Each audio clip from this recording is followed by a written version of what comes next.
o que que o presidente faz, assim? Porque, por exemplo, vou dar um exemplo de agora, né, que a gente está vivendo. Aham. O presidente é contra o distanciamento social. Porém, alguns governadores são a favor, então acaba que. Então, o que que o presidente, no que ele manda, ele consegue mandar? Olha, a partir de agora vai ser isso aqui. O que que ele consegue fazer? Tá. O que que ele tem Então, poder para fazer? ninguém tem poder para falar, olha, a partir de agora é isso aqui, assim. Tudo é mitigado, até porque a gente tem um poder judiciário que a gente não falou. Teve uma decisão sobre isso no Supremo Tribunal Federal. Então, eu vou entrar no Supremo Tribunal Federal um pouco. A Constituição Federal vai falar o que é competência da União, o que é competência dos estados e o que é competência dos municípios. Então, lá no livrinho, na Constituição Federal, está a regra. A União vai falar exclusivamente sobre X assuntos, o Estado sobre X assuntos e o município sobre X assuntos. E alguns assuntos, acho que é o artigo 23, espera aí, 23. Alguns assuntos são de competência concorrente. Ou seja, todo mundo manda um pouco, tá? Então, o governo federal pode falar sobre saúde, assim como o Estado pode falar sobre saúde, assim como o município pode falar sobre saúde. Então, todo mundo tem uma competência que concorre nessas questões. Qual o grande problema que a gente está vendo agora em relação ao isolamento social? Que não existe um confronto de planos, tá? Existe um plano, que é o dos governadores dos estados. Aqui eu estou sendo generalista, mas só para a gente entender o conflito. E o governo federal, ele não tem plano, ele só tem fala. Porque o Ministério da Saúde, até ontem, que era o ministro Mandetta, né, que todo mundo deve lembrar, concordava com o isolamento. Então, embora o presidente estivesse falando assim, não, o isolamento não precisa, o ministro da Saúde, que é o cara que ajuda ele no campo técnico, estava falando, precisa sim. Então, percebe que é uma discordância aparente? Uhum. Uma coisa muito importante em política, muito. E eu falo, olha, eu falo muito disso, acho que os últimos 3 vídeos no meu canal no YouTube eu só falo disso. É a gente aprender a distinguir o que é discurso e o que é a prática. Uhum. Uma O que você coisa... está querendo dizer é que quem defende o isolamento está apresentando medidas do que deveria ser feito, um plano, olha, a gente se isola e aí vai, faz X, Y, Z. E aí, no caso, o presidente que defende a não necessidade do isolamento, ele fala nas suas entrevistas, mas de maneira prática ele não apresentou um plano. Olha, gente, não vamos fazer isso, e aí quando o hospital ficar lotado, aí a gente vai agir dessa forma, dessa. Não existe esse plano, não existe essa forma de como seguir, né, esse manual. Porque assim, a gente pode... Então tá bom. Então, olha, eu tenho uma competência que concorre com o Estado. Eu acho que o governador está errado e que a gestão, a condução da política de saúde deveria ser outra. Tá bom, qual? Né? Uhum. Porque senão a gente fica sem nenhuma. Vamos pensar o seguinte. Já que eu vou falar do Rio, porque você está no Rio. Se o governador do Rio, Wilson Witzel, eu lembro uma vez que eu estava no debate, todo mundo falando, porque você é partidário. Eu falava, gente, já critiquei tantas essas pessoas. Mas enfim, o Wilson Witzel falou assim, tem que fazer X, tá? Mas a gente pelo menos tem um X aqui. Uhum. Aí o presidente da República diz, o Wilson Witzel tá errado. Então tá bom, então não vamos fazer o que ele mandou, vamos fazer o quê? Entendi. Qual é a alternativa? Proposta. Dita. Tá, e aí vamos supor que o presidente tivesse essa proposta, né? Vamos supor que ele tivesse na cabeça, olha, então não tem que ter o isolamento social, porque vai acabar com a economia, então vamos fazer assim. Vamos agir normal, e aí se os hospitais ficarem superlotados, vamos fazer X, Y, Z, ou então vamos cagar para quem morreu e vamos fazer isso. Então, se ele apresenta esse plano, tá? Ele escreveu esse plano, apresentou. O que aconteceria com esse plano? Ele iria para voto? O que aconteceria? Então, depende de como esse plano é apresentado. Mas, de qualquer maneira, tudo aquilo que faz qualquer líder do Poder Executivo pode ter um controle posterior. Então, assim, se ele quisesse fazer isso por meio de uma medida provisória, por exemplo, ele falou em decreto. Mas um decreto é só para regulamentar uma lei que já existe. Então, tem uma lei, você vai falar como que deve ser cumprida essa lei, é um regulamento. Vamos supor que ele fosse fazer por meio de medida provisória, que é um instrumento que o Poder Executivo tem para poder regular uma situação. O governo federal fez muito isso nas relações trabalhistas, medidas provisórias, por exemplo. A medida provisória, ela é um instrumento do Poder Executivo, presidente ali, para poder regular uma situação relevante, importante e urgente, que não dá para esperar o trâmite do Congresso. Então, putz, apareceu um negócio aqui, precisa ser pau na máquina. Aí eu edito uma medida provisória, porque a medida provisória ela tem validade instantânea. Só que ela tem prazo. Por quê? Se eu falasse que o presidente da República pode fazer medida provisória e ela vai virar lei, sem controle nenhum, eu estaria dando muito poder para o presidente. E lembra que eu falei da divisão dos poderes? O interesse do nosso desenho institucional, quando a gente fala de desenho institucional, é esse desenho de instituições, como a gente se organiza. É para limitar o poder. Então, o presidente pode regular aquela situação, mas depois isso vai ter que, para virar lei, passar pelo Congresso. Então, a medida provisória poderia valer por 60, mais 60 dias. Além desse controle do Congresso, todos os atos de todo mundo, do Congresso, do Poder Executivo, então do Legislativo, do Executivo, meu e seu, geral, podem ser controlados pelo Poder Judiciário, que é o outro poder que a gente não falou. Que basicamente são os caras que estão lá para falar, amigo, isso é contra a lei. Então, assim, se você... Seria o Supremo Tribunal? Isso. Se a gente estiver falando da presidência da República, sim. Mas o Poder Judiciário, ele tem, então, Supremo Tribunal Federal, Superior Tribunal de Justiça como Tribunal Superior. Às vezes ele tem uma função diferente do Supremo, às vezes ele é uma jurisdição anterior. E aí, baixando os tribunais dos estados e os tribunais eleitorais, militares, enfim, mas falar só da jurisdição normal, e os juízes. Essas são as instâncias do Poder Judiciário.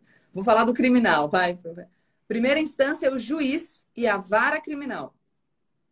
Juiz fulano de tal da segunda vara criminal. Isso é a primeira instância. Na segunda instância, você tem o desembargador. O desembargador está no tribunal. Ou no Tribunal de Justiça, ou no Tribunal Regional Federal. Porque tem a Justiça Estadual e a Justiça Federal. E aí, quando você sobe, você tem o Superior Tribunal de Justiça, que vai falar das leis federais. Isso tudo é bem técnico, tá, gente? Mas só para ter uma ideia. E não, depois mas você dá tem para entender. O Supremo Tribunal Federal, que é o guardião da Constituição. Tadã! Os últimos juízes. A nossa grande Corte Constitucional. E aí, se o presidente da República, por exemplo, praticar um ato que ele pode praticar, por exemplo, vou falar um tema atual. Se o presidente da República tem o poder, a prerrogativa, o direito de nomear o diretor-geral da Polícia Federal. É direito dele. Ele pode escolher quem ele quiser. Só que todos os atos administrativos, todos os atos praticados pelas pessoas que integram a administração pública, né? O presidente da República, querendo ou não, está administrando ali aquele rolê dele, né? A gestão do Brasil. Ele é um administrador. Isso é muito legal também, tá, gente? O presidente da República não é a presidência da República. Assim como o ministro do Supremo não é o Supremo. Assim como o deputado não é o parlamento. Eu sempre faço questão de dizer que as instituições devem ser maiores que as pessoas que as ocupam. Porque o presidente da República, ele senta na presidência da República por um tempinho, tá? Ele sai e a presidência da República segue lá, como instituição. Então, a cadeira é maior do que quem senta na cadeira. Deu para entender um pouco? E essa pessoa, quando ela senta na cadeira, para ela exercer os poderes que ela tem, como uma pessoa que senta na cadeira, ela precisa seguir algumas regras da Constituição. Então, você vai ter os princípios que regem os atos administrativos no artigo 37 da Constituição Federal. Moralidade, impessoalidade, enfim, eficiência.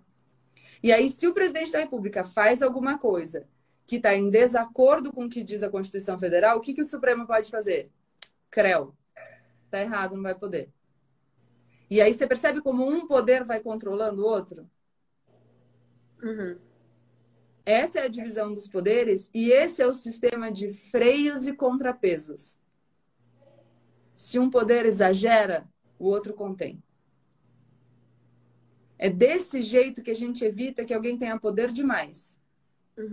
E possa se, enfim, extrapolar o que a gente quer. Então, a gente pode dizer, então, que vamos trazer para um exemplo atual, nessa questão do coronavírus, é como se a gente não tivesse sendo administrado pelo presidente, porque como ele não apresentou nenhuma medida, quem está administrando são os governadores, os prefeitos e etc. E E por aqui eu isso vou falar eles uma podem... coisa para você. Faz todo sentido que seja assim. O grande problema é o discurso. Porque, vamos lá. Se a gente precisar... Eu tô na minha casa, você tá na sua, tá? Uhum. Se a gente precisar decidir a rotina da sua casa, quem vai ser melhor para decidir? Eu ou você? Sim, com Você. certeza. Porque você tá na sua casa. Você tá próxima dos problemas que acontecem. Você tá vivendo essa realidade. Quem é melhor para decidir sobre o Rio de Janeiro? O presidente da República ou o governador do Rio de Janeiro? Sim, governador. Essa é a justificativa da descentralização do poder. Então vamos pensar, um poder centralizado é um poder concentrado no governo federal, no presidente. Um poder descentralizado, que é a característica da nossa república federativa, onde os estados-membros têm autonomia, é um poder que se divide entre os estados da federação, justamente para que os chefes do poder executivo dos estados da federação, que estão lá na lida do dia a dia, que conhecem o seu estado, possam propor soluções mais adequadas para os seus estados. Quando o presidente ou o ministro da Saúde dizem o Brasil é um país muito grande, ele tem realidades diferentes. Uma medida que funciona para São Paulo não funciona para o Amazonas. É verdade. Por isso que a gente precisa que os políticos desses estados decidam as questões relativas aos seus estados. Qual que é o grande problema? O problema é que a gente precisaria de uma condução do governo federal. Então, olha, o governo federal tem os seus ministérios, tá? Uma superestrutura, muito legal. Com legitimidade, eleito democraticamente o presidente da República que nomeou ali a sua equipe de ministros. Esses ministros deveriam apresentar para o povo brasileiro que confiou nessa gestão presidencial uma resposta de enfrentamento. A posição do Brasil no enfrentamento dessa questão é essa. E isso orientaria a ação dos estados, que poderiam ter diferenças pontuais a depender da sua realidade prática, mas que teriam na presidência da República um norte, um guia. Só que, e aqui eu vou falar de estratégias políticas, toda vez que você assume a liderança, você assume responsabilidade. Você sabe muito bem, né? Quando você conduziu a sua carreira por tantos e tantos anos, na hora que dava errado, você podia botar a culpa em quem? Ninguém, a culpa é só minha sempre. Então, se Não você importa assume quando estiver terem errado, a culpa é sempre minha. Vou te falar, então, que você vai achar bem fácil.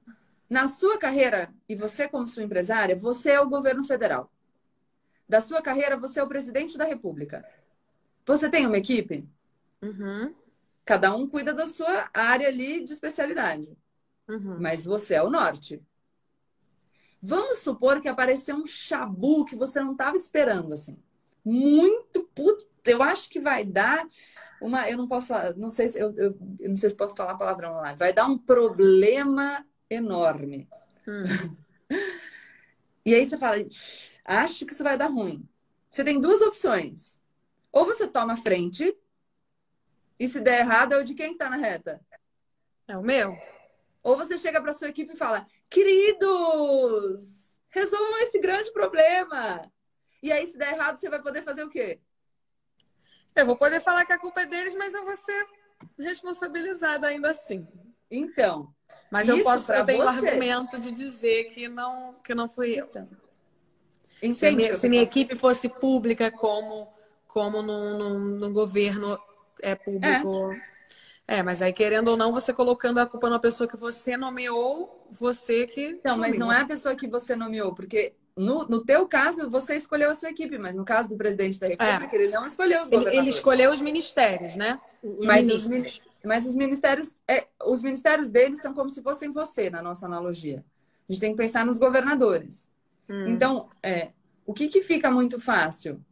Eu falo, tá, os governadores estão fazendo tudo errado. Tá legal, mas... E aí? Tanto é essa postura que quando você pergunta sobre o recorde de mortes, o que responde o presidente da República? E daí? O que eu vou fazer? Como assim?